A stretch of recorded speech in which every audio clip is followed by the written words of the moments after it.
సీతామాతను రావణుడు అపహరించాడు అని అందరికీ తెలుసు. సీతాదేవి ముందు జన్మలో కూడా రావణుడి చేత అపహరించబడింది అని కూడా ఎంతమందికి తెలుసు.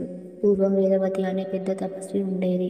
శ్రీ మహావిష్ణువుకి పరమ భక్తురాలు. ఆయన్నే భర్తగా పొందాలని కఠోర తపస్సు చేసేది. ఆమె తపస్సు చూసి దేవతలు కూడా ఆశ్చర్యపోయేవారు. అడవిలో కురములు గారు కూడా ఆమె దగ్గరికి వచ్చి శాంతంగా కూర్చునేది. ఒకరోజు ఆకాశ మార్గంలో పుష్పక విమానంలో ప్రయాణిస్తున్న లంకాధిపతి రావణుడు తపస్సు చేసుకుంటున్న వేదవతిని చూశాడు. ఓ సుందరి, నీవు ఎవరు? ఈ కఠోర తపస్సు ఎందుకు చేస్తున్నావు? నన్ను వివాహం చేసుకొని నిన్ను ముల్లోకాలకు మహారాణి చేస్తానని అన్నాడు. దానికి వేదవతి ధైర్యంగా, నేను శ్రీ మహావిష్ణువుని. నా ప్రతిగా వారించాను. ఆయన కోసం ఈ తపస్సు చేస్తున్నాను. ఆయనను తప్ప ఎవరిని వివాహం చేసుకోను అని చెప్పింది.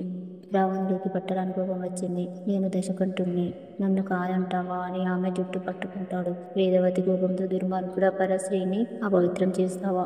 నీ స్పర్శ వల్ల నాశనమైన ఈ శరీరం మరో జన్మలోనే సర్వనాశనం అయ్యేందుకు కారణమవుతుంది. మళ్ళీ నీ ముందుకు వస్తాను అని చెప్పి తన చుట్టూ అగ్నిని పుట్టించి తన శరీరాన్ని వదిలేయడానికి సిద్ధమవుతుంది. అగ్నిదేవుడు మరో జన్మలో శ్రీ మహావిష్ణువు అవతారాన్ని వివాహం చేసుకుంటావని వరమిచ్చాడు. అలా వేదవతి త్రేతాయుగంలో సీతాదేవిగా జన్మించి శ్రీరాముడిని వివాహం చేసుకుంటుంది. రావణుడు సీతను అపహరించడం వల్లనే రాముడు లంకపై దండెత్తి రావణుడిని సంహరించాడు.